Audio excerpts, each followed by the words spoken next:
एक प्रार्थना करना चाहता हूं। आप जहां हैं वहीं अपने जिन परिवारजनों को हमने खोया है,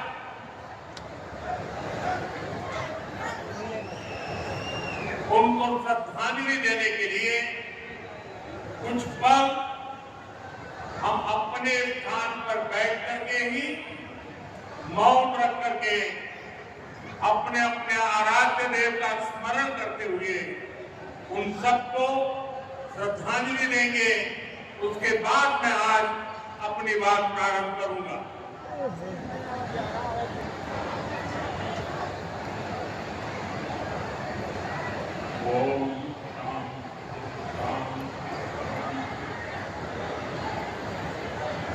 बिहार के राज्यपाल आरिफ मोहम्मद खान जी,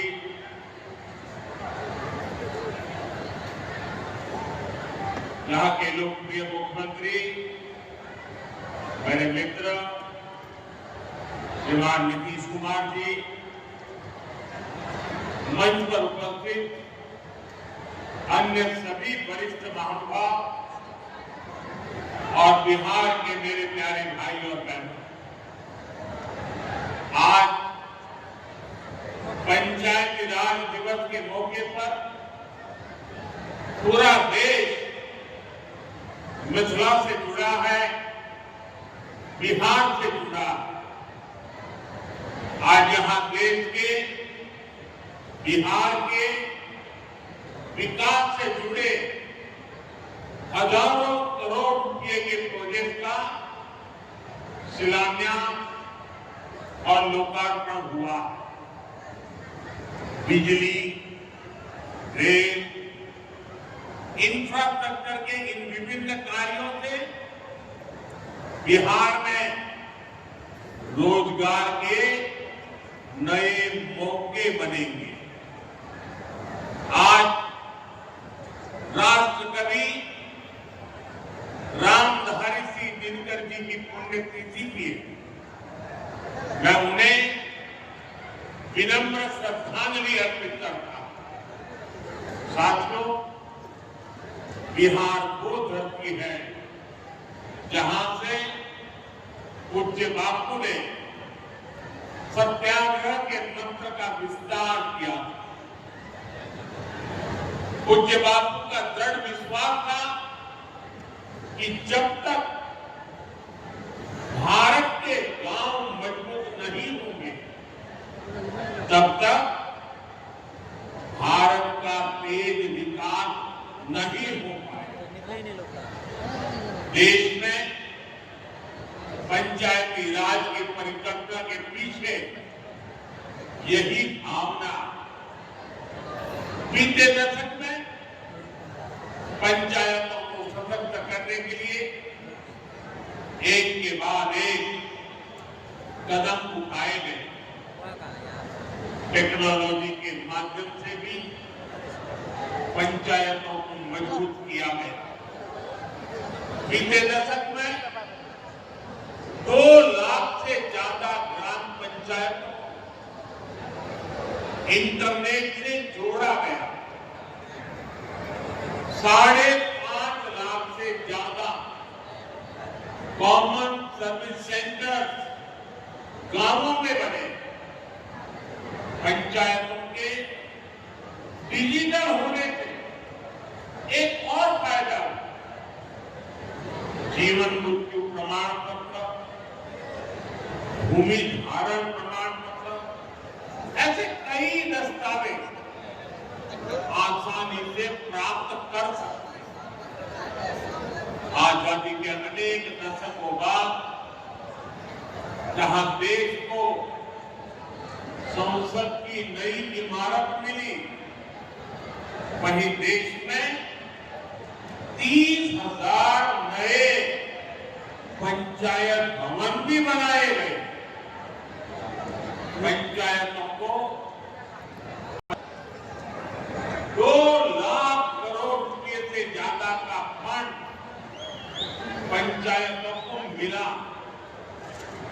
ये सारा पैसा गांव के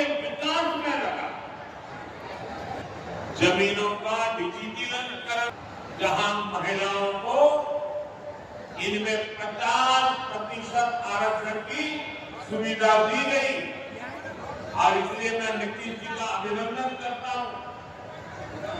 आज बहुत बड़ी संख्या में गरीब, दलित, महादलित, पिछड़े, अति पिछड़े समाज की बहन बेटियां बिहार में जनप्रतिनिधि बनकर सेवाएं दे रही, और यही सच्चा सामाजिक न्याय है, यही सच्ची सामाजिक भागीदारी है। लोकतंत्र ज्यादा से ज्यादा भागीदारी से ही समृद्ध होता है, सशक्त होता है। इसी सोच के साथ लोकसभा और विधानसभा में महिलाओं के लिए 33% आरक्षण का कानून भी बनाया गया। इसका लाभ देश के हर राज्य की महिलाओं को होगा, हमारी बहन बेटियों को ज्यादा प्रतिनिधित्व मिलेगा। साथियों, देश में महिलाओं की आय बढ़ाने के लिए रोजगार, स्वरोजगार के नए अवसर बनाने के लिए सरकार मिशन मोड में काम कर रही है। बिहार में चल रहे जीविका दीदी इस कार्यक्रम से अनेक बहनों का जीवन बदला।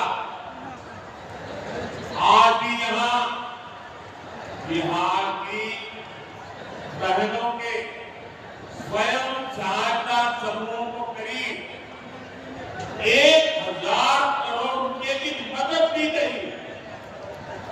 इससे बहनों के आर्थिक सशक्तिकरण को और बल मिलेगा। ये देश में 3 करोड़ लखपति दीदी बनाने के लक्ष्य की प्राप्ति में और सहयोगी बनेगा। साथियों, बीते दशक में ग्रामीण अर्थव्यवस्था को नई गति मिली। गांवों में गरीबों के घर बने, सड़कें बनी, पक्के रास्ते बने हैं, गांवों में गैस कनेक्शन पहुंचे, पानी के कनेक्शन पहुंचे, शौचालय बने हैं। ऐसे हर काम से गांव में लाखों करोड़ रुपए पहुंचे। रोजगार के नए अवसर भी बने। मजदूर से लेकर किसान और गाड़ी वाले से लेकर दुकानदार का सबको कमाई के नए मौके मिले। इनसे उस समाज को सबसे अधिक फायदा हो रहा जो पीढ़ियों से वंचित रहे। मैं आपको पीएम आवास योजना का उदाहरण दूंगा। इस योजना का लक्ष्य है देश में कोई भी गरीब परिवार बेघर ना हो, सबके सिर पर पक्की छत हो। अभी जब इन माताओं बहनों को मैं घर की चाबी दे रहा हूं, उनके चेहरे पर जो संतोष नजर आ, उनमें जो नया आत्मविश्वास दिख रहा, वो वाकई इन गरीबों के लिए काम करने की प्रेरणा का कारण बन जाता है। और इसी लक्ष्य के साथ बीते दशक में 4 करोड़ से अधिक पक्के घर बनवाए गए। बिहार में भी अब तक 57 लाख गरीब परिवारों को पक्के घर मिल चुके। ये घर गरीब, दलित, पिछड़े, अति पिछड़े, पसमानदा परिवार, ऐसे समाज के वंचित परिवारों को मिले। आने वाले सालों में 3 करोड़ और पक्के घर गरीबों को मिलने जा रहे हैं। आज भी बिहार के करीब 1.5 लाख परिवार अपने नए पक्के घर में गृह प्रवेश कर रहे हैं। देश भर के 15 लाख गरीब परिवारों को नए घरों के निर्माण के स्वीकृति पत्र भी दिए गए। इसमें भी 3.5 लाख लाभार्थी ये हमारे बिहार के ही हैं। आज भी करीब 10 लाख गरीब परिवारों को उनके पक्के घर के लिए आर्थिक मदद भेजी गई। इसमें बिहार के 80,000 ग्रामीण परिवार और 1 लाख शहरी परिवार शामिल है। साथियों, बीता दशक भारत के इंफ्रास्ट्रक्चर का दशक रहा। ये आधुनिक इंफ्रास्ट्रक्चर विकसित भारत की बुनियाद को मजबूत करता है। देश के 12 करोड़ से अधिक ग्रामीण परिवारों के घरों में पहली बार नल से जल पहुंचा। 2.5 करोड़ से अधिक घरों में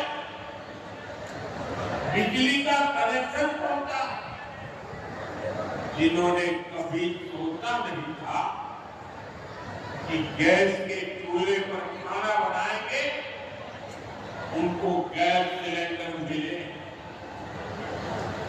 अभी हाल में आपने खबर पढ़ी होगी, लद्दाख और सियाचिन में जहां सामान्य सुविधाएं तक पहुंचानी मुश्किल होती है, वहां अब 4G और 5G मोबाइल कनेक्शन पहुंच गया। ये दिखाता